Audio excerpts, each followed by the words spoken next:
Партиите на лидерската средба, која денеска ја свика председателот Стево Пендаровски, се договорија за одложување на предвремените избори, но се бара правна основа за оваа одлука да се реализира.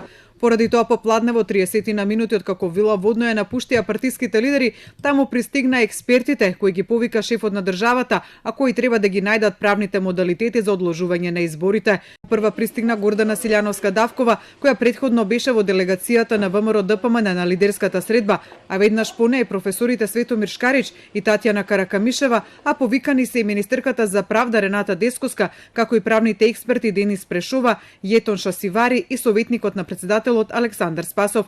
Партиските лидери во очекување на мислењето на експертите по средбата се фокусира на она што е прифатливо за нив. Немаме никаква резерва, ниту па проблематизираме дали ќе остане техничка влада или ќе се враќа политичка влада. Владата треба да продолжи. Нас не треба сите стручни луѓе, сите експерти, обединети заедно сите да работат на кризата. Тоа го соопштивме и верувам дека ја релаксиравме атмосферата, да знаат сите дека немаме било какви калкулации околу оваа прашања.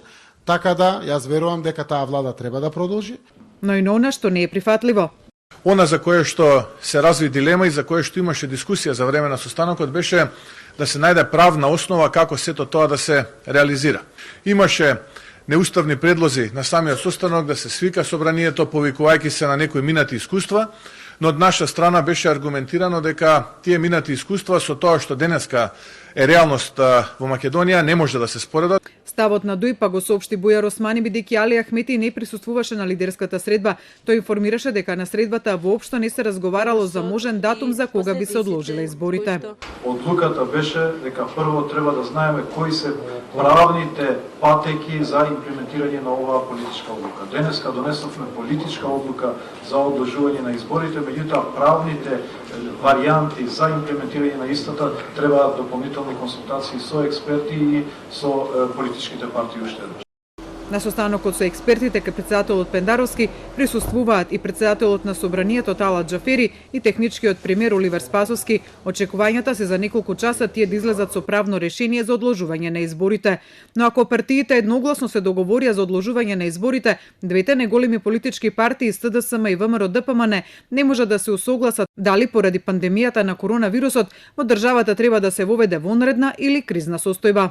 Нова средба ја отворив и потребата од воведување вонредна состојба. Имајќи ја предвид ситуацијата, воведувањето вонредна состојба е неопходно за да може уште побрзо и уште поефикасно да се донесат мерки, особено за здравствената состојба на граѓаните, но и за економските мерки за помош кон стопанството и граѓаните.